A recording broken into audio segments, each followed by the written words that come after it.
The walls! Finally. The first step was to get the frame of it set up, so I took my 2x4s and measured accordingly. I measured and marked where the vertical 2x4s were going so I knew exactly where to nail them in place. Now that they're all marked, I laid them down on the floor to place them and then used my speed square to square them off. I made sure I had my speed square handy to ensure that they're all even. It makes it a whole lot easier, and then I laid the pieces on their marks so I could nail them in place. What I did find more useful to me was to use my finish nailer to hold them in place as I nailed in the 3-inch long nails into the wood. It didn't call to use one, but for me it helped. Yay! Wall 1 is now done. Excuse me with my bathing suit top, it was over 100 degrees and I was dying. Time for wall number 2.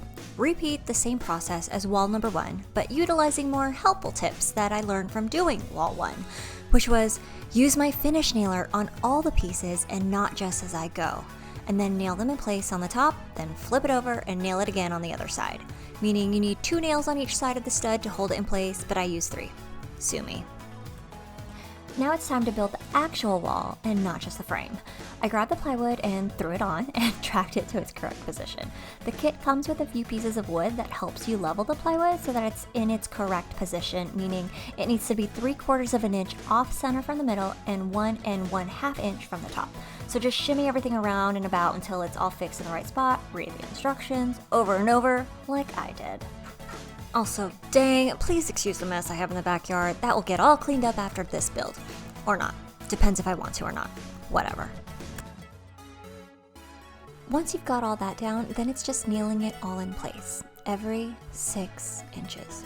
All around. Helpful tip, don't use a cheap lightweight hammer for this, like I did. Your hand will start to blister. Yay!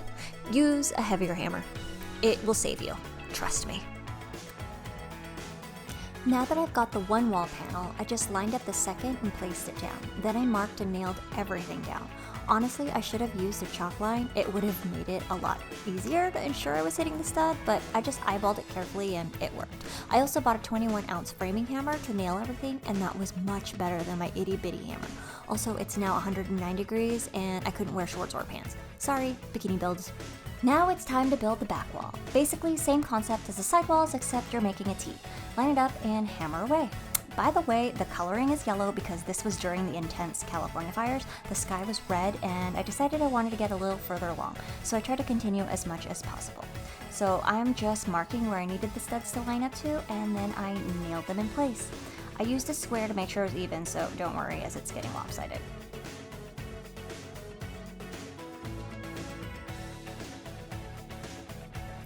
Then I drilled screws in the T to keep them in place and then placed the plywood on top. You use the little wood pieces again to ensure it was in the right spot and then hammered away. So much hammering. So much hammering. Yes, I could have used a brad or finish dealer to hammer everything, but in all honesty, it came with so many nails, I might as well use them up instead of buying my own, right? Whatever. Then repeat for the next panel and continue hammering. Except, make sure you hammer the nail and not your thumb, because whacking your thumb will do this. Fun times. I took some time off for my thumb to heal and do some work, but at least I finished the back wall even with a broken thumb. Now on to the front wall, minus the doors. Basically, I took my 2x4s and laid them down with the 2 sides of the front panel. Measured, marked, and nailed them in place. Same old. This time more carefully, so I don't hammer another finger or thumb. And voila, basically done. Well, or so I thought. Hey again. So, remember the rule, measure everything twice to cut once. I measured everything twice, but maybe before I cut.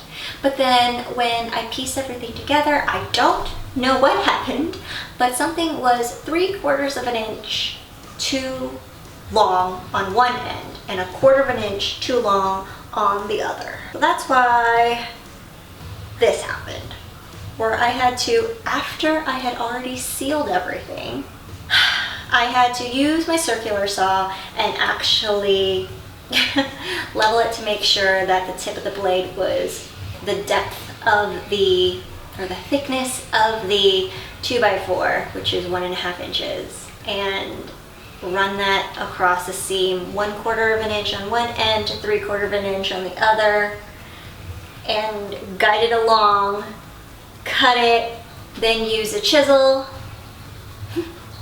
to pry the silicone off. So good news, the silicone works. I mean, it did not want to come off that concrete at all.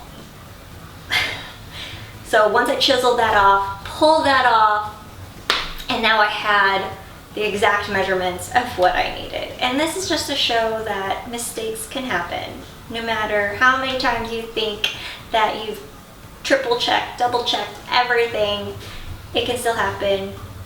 It's not a disaster. You just have to figure out a way to fix it, or you can quit.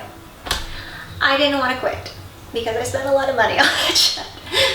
I figured out a way to salvage the project and also learn something new. Lesson learned again. Before you glue those pieces down, make sure that it's actually a certain length of what you need it to be on both sides. Oh my gosh. That's all. Bye. Now that the panels are all done, I drag them to the floor sills and put them up on there. The kit also comes with a brace to help you hold these up in place. I just screwed them in and voila, a third hand / second helper. Now I can more easily hammer the nails into place to properly secure the walls up, like so. Repeat for the opposite wall, brace included, and start hammering the nails away. Don't worry, I did use my level to ensure that everything was leveled. It may look off on here, but I assure you, it is leveled. Now hammer the sides of the wall into the floor sills. Now, they're not even, but they're hitting the floor sills, and that's all that matters to me, so whatever. Now I'm drilling the back wall onto the side wall so that it's secured in place. FYI, I am wearing dovetail workwear jeans, and they're amazing. So many pockets. I think this one has 11 pockets or something. So many pockets. Since the back wall is now secured on both on the top and bottom, I'm nailing the sides to the wall sides. And now here comes me with the fourth and final wall. I'm 5'1", and notice how I was on my tippy toes to try and carry this over, but I just placed it on top of the studs from the sides, and we've got ourselves a fourth wall. And then I drilled the top of the front wall to the sides, and now it's secured in. Repeat for both sides. Once you've screwed that, then you can move down to the bottom and make sure that that's secured by nailing the bottom to the floor sills, both inside and out. I always look so goofy when I'm hammering, and it's because I like to use both hands or opposite hands and take a turn so that each arm gets a workout. Don't judge me. Once the bottom was done, I moved over to the sides. You just hammer in the sides to each other on both sides. And now we've basically got ourselves 4 walls up. Yeah. And now I'm just gonna make sure it's secure by doing some chin-ups. Can't ever be too careful. And yeah, it's pretty secure. Anyhow, thank you so much for watching, and stay tuned for the next video for the gables and roof panels. Soon. Hopefully. I don't know. Don't forget to hit subscribe to stay in the know, and thanks again. Bye! I totally just threw up a peace sign like you guys could see me. Whatever. Okay, bye!